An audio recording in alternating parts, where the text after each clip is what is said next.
Pajak penghasilan pasal ke-26. Kelompok 2. Agenda yang akan kami bahas yaitu: pertama, pengertian PPh pasal ke-26. Kedua, pemotongan PPh pasal ke-26. Ketiga, penghasilan yang dipotong PPh pasal ke-26. Keempat, tarif dan perhitungan PPh pasal ke-26. Kelima, sifat pemotongan PPh pasal 26.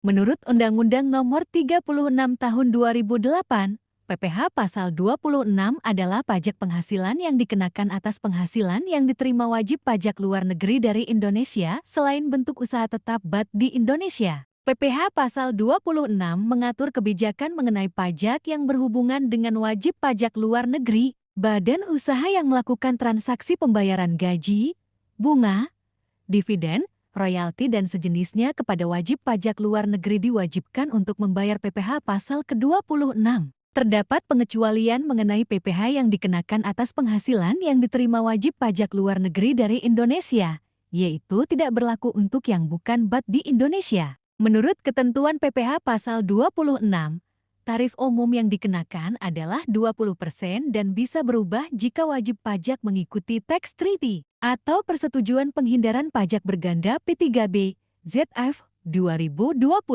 Undang-Undang Nomor 36 Tahun 2008 menganut dua sistem pengenaan pajak atas penghasilan yang diterima atau diperoleh wajib pajak luar negeri dari Indonesia. Pasal 26 Undang-Undang Nomor 36 Tahun 2008 mengatur tentang pemotongan atas penghasilan yang bersumber dari Indonesia yang diterima atau diperoleh wajib pajak luar negeri selain bentuk usaha tetap. Pemotongan pajak penghasilan Pasal 26 PPh Pasal 26 wajib dilakukan oleh: pertama, badan pemerintah. Kedua, subjek pajak dalam negeri. Ketiga, penyelenggara kegiatan. Keempat, bentuk usaha tetap. Kelima, perwakilan perusahaan luar negeri lainnya yang melakukan pembayaran kepada wajib pajak luar negeri selain bentuk usaha tetap. Selanjutnya, penghasilan yang dipotong PPh Pasal ke-26. Jenis-jenis penghasilan atau objek pajak yang wajib dipotong PPh Pasal 26 adalah: pertama, dividen. Kedua, bunga termasuk premium, diskonto, dan imbalan sehubungan dengan jaminan pengembalian utang. Ketiga, royalti, sewa, dan penghasilan lain sehubungan dengan penggunaan harta. Keempat, imbalan sehubungan dengan jasa, pekerjaan, dan kegiatan. Kelima, hadiah dan penghargaan. Keenam, pensiun dan pembayaran berkala lainnya. Ketujuh, premi suap dan transaksi lindung nilai lainnya. Kedelapan, keuntungan karena pembebasan utang. Selanjutnya, tarif dan perhitungan pajak penghasilan Pasal 26.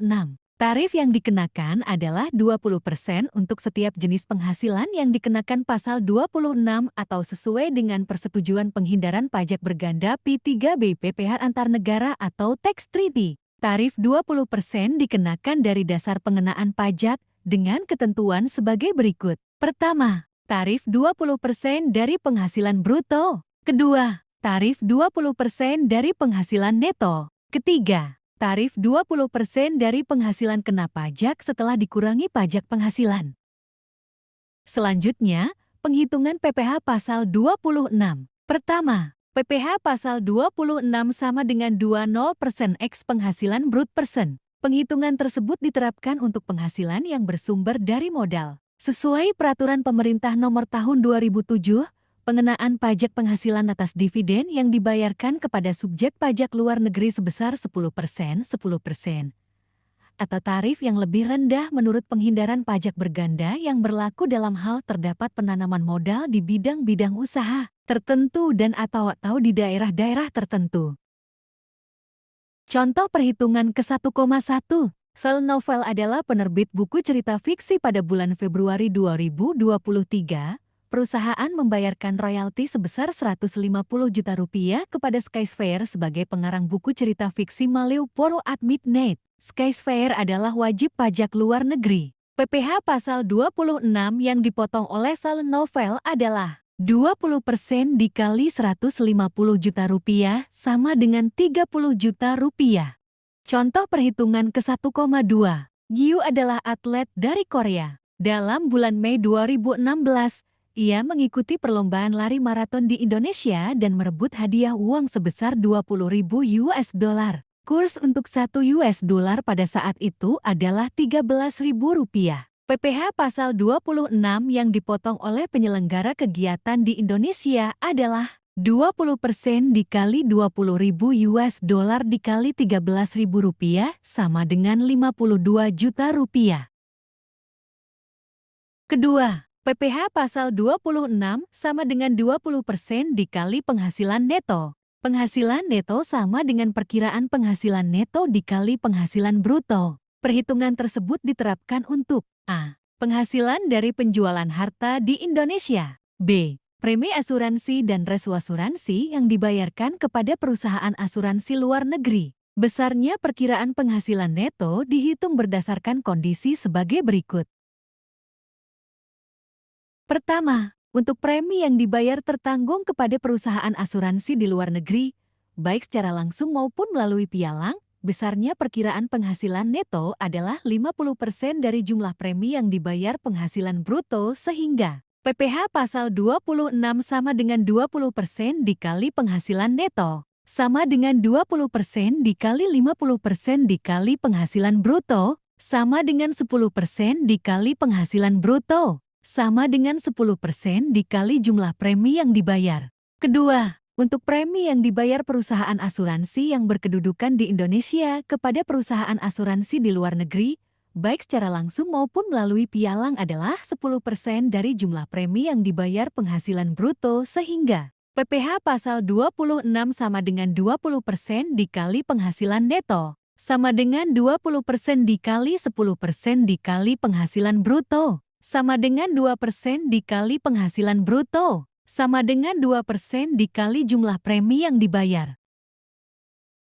Ketiga, untuk premi yang dibayar perusahaan reasuransi yang berkedudukan di Indonesia kepada perusahaan asuransi di luar negeri, baik secara langsung maupun melalui pialang adalah 5% dari jumlah premi yang dibayar penghasilan bruto sehingga PPh pasal 26 sama dengan 20% dikali penghasilan neto, sama dengan 20% dikali 50% dikali penghasilan bruto, sama dengan 10% dikali penghasilan bruto, sama dengan 10% dikali jumlah premi yang dibayar. Contoh perhitungan kedua, 1. PT Kasano merupakan perusahaan persewaan gedung kantor. Pada tahun 2022, perusahaan mengasuransikan bangunan bertingkat ke perusahaan asuransi di luar negeri Gate Office Inc. Premi yang dibayar oleh PT Kasano kepada Gate Office Inc. sebesar 2 miliar rupiah. PPh pasal 26 yang dipotong oleh PT Kasano adalah 20% dikali 50% dikali 2 miliar rupiah sama dengan 200 juta rupiah. Ketiga, PPh pasal 26 sama dengan 20% dikali penghasilan kena pajak dikurangi PPh terutang. Penghitungan tersebut diterapkan pada bentuk usaha tetap di Indonesia yang penghasilan atau bagian labanya tidak ditanamkan kembali di Indonesia. Jika penghasilan setelah dikurangi pajak tersebut ditanamkan kembali di Indonesia, atas penghasilan tersebut tidak dipotong PPh pasal ke-26. Contoh perhitungan ketiga, 1. Suatu bentuk usaha tetap di Indonesia memperoleh penghasilan kena pajak sebesar 17 miliar 500 juta rupiah. PPh pasal 26 dihitung sebagai berikut. Penghasilan kena pajak 17,50,00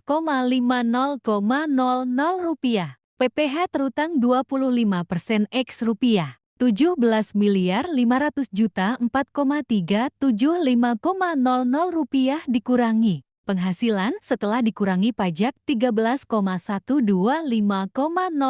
rupiah. PPh pasal 26 yang terutang 20% dikali 13 miliar 125 juta 2,62 rupiah 5,00 rupiah. Jika penghasilan setelah dikurangi pajak tersebut ditanamkan kembali di Indonesia, atas penghasilan sebesar 13,125,00 rupiah tidak dipotong PPh pasal ke-26. Sifat pemotongan atau pemungutan PPh pasal 26. Pada prinsipnya, pemotongan pajak atas penghasilan wajib pajak luar negeri adalah bersifat final. Adapun pemotongan pajak atas penghasilan yang tidak bersifat final, sehingga pajak dapat dikreditkan dalam surat pemberitahuan tahunan pajak penghasilan. Berikut penghasilan-penghasilan yang dimaksud. Pertama, penghasilan kantor pusat Darul Usaha kegiatan, penjualan barang, atau pemberian jasa di Indonesia yang sejenis dengan yang dijalankan atau yang dilakukan oleh bentuk usaha tetap di Indonesia. Kedua, penghasilan berupa dividen, bunga termasuk premium, diskonto, premi swap dan imbalan sehubungan dengan jaminan pengembalian utang, royalti, sewa, dan penghasilan lain penggunaan harta imbalan, jasa, pekerjaan, kegiatan hadiah dan penghargaan, pensiun dan pembayaran berkala lain, penghasilan penjualan harta di Indonesia, premi asurans dan resuaransi, penghasilan kena pajak. Ketiga, penghasilan wajib pajak orang pribadi atau badan luar negeri yang berubah status menjadi wajib pajak dalam negeri. Thank you.